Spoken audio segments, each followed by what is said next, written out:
30 times.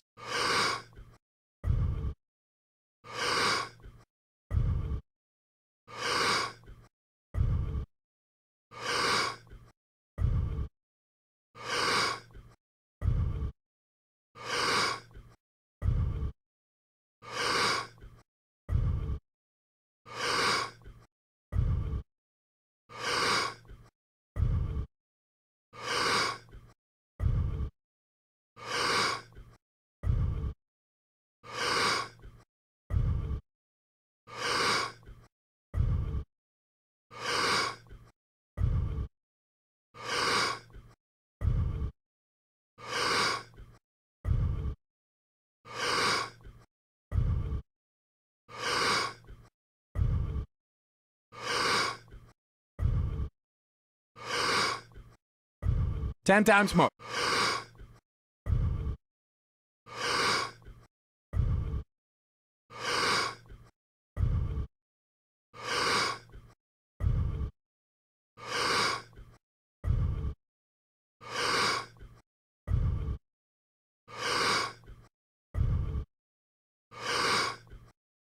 Two times more.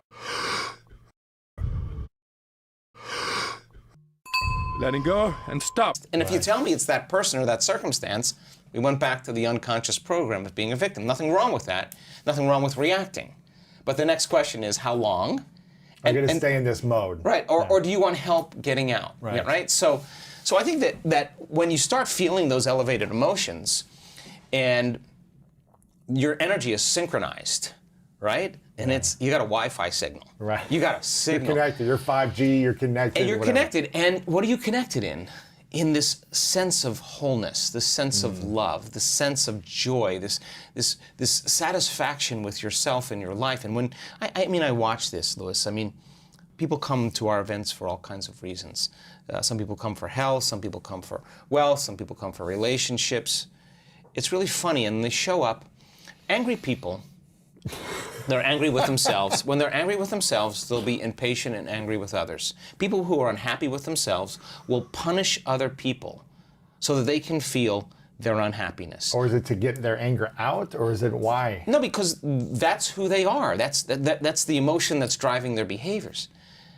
People who are in love with themselves will find love in others. People who are happy with themselves will find something that they can connect with. They won't see all the flaws. They'll see some part of them that they want to enjoy. I mean, so if you're in a relationship and you've scrubbed the cupboard and you've taken out all those skeletons and you've looked at them and you said, I don't want to bring this into my relationship. I don't want my insecurity to be there. I don't want my fear to be there. I don't want my judgment to be there. I don't want my emotions from other relationships to be there. So let me finish this.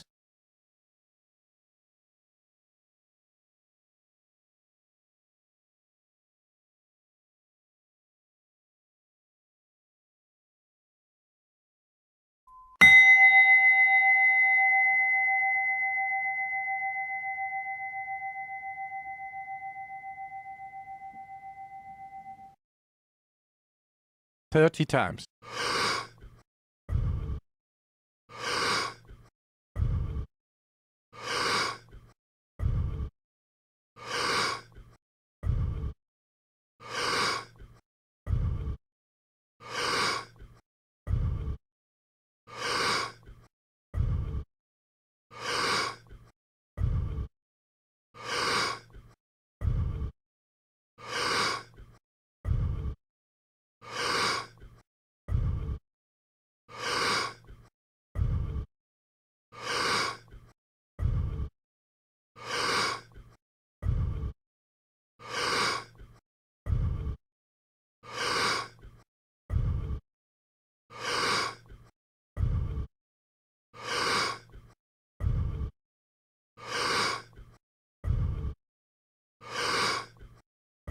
Ten times more.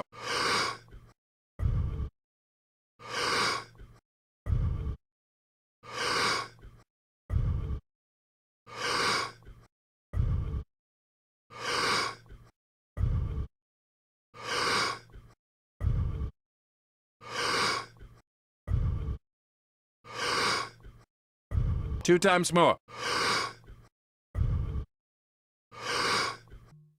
letting go, and stop. In other words, if you want love in your life, in your future, then you better take care of your frustration, because you can't bring that there.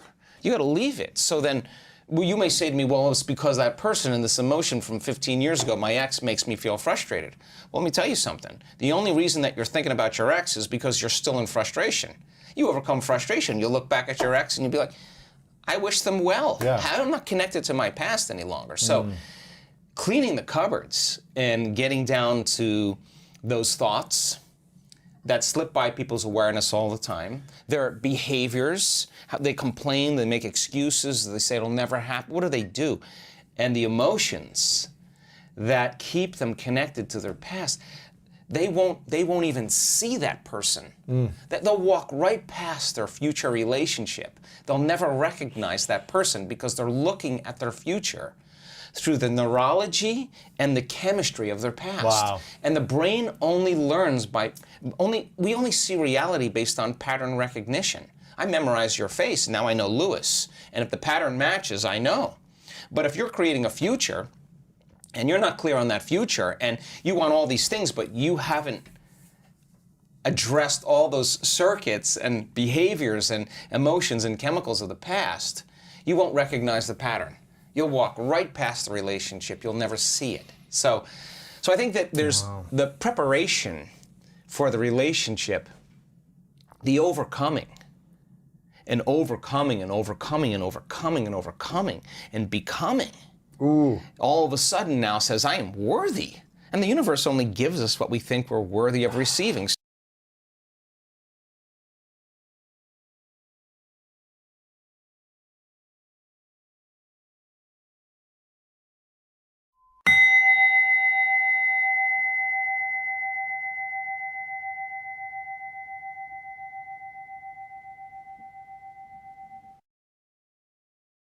"30 times.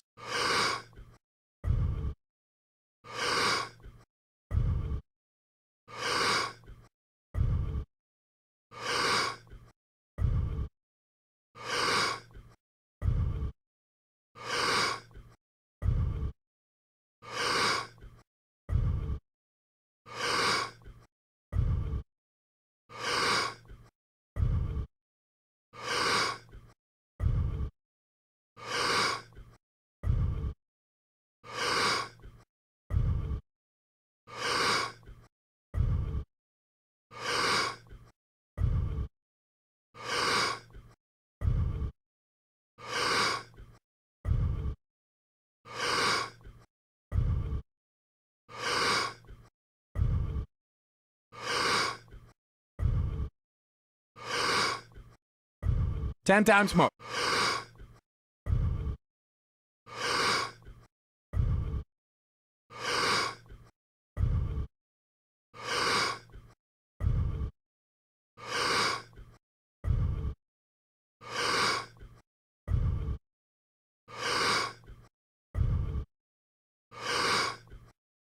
"2 times more.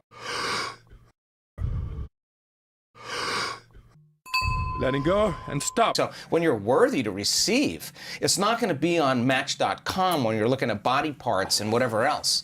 This is going to be like ka-ching. An like, energy like, connection. wow. Yeah. Like that came out of nowhere, because when you're in survival and you're in separation and you're in lack and you're forcing and controlling and trying to predict outcomes, you're matter trying to change matter. And of course, it's going to take time for this to happen because you're creating in three-dimensional reality, and everything in three-dimensional reality takes time. But when you're creating from the heart, with a coherent brain and a coherent heart, and you got that 5G Wi-Fi signal, it's not like you go anywhere now. The experiences are coming to, you're drawing the event to you. So we spend a lot of time bonding with our future emotionally. I have colleagues of mine who look at our data on oxytocin, and they're like, listen, oxytocin levels go up during, in a relationship, the honeymoon stage of a relationship, and monogamy is created because of those chemicals, or a female mammal is bonding with her offspring. That's exactly right. I want our people, our students, to bond and fall in love with their future just like they do with somebody else. And when you're bonded to your future, no person, no circumstance, no thing is going to remove you from it. So then, if you fall from grace during the day, then the next question is, what person, what circumstance caused me to disconnect from my love in the future? And let me rehearse in my mind, if I have that same circumstance, how I'm going to overcome it. And now you're worthy of love.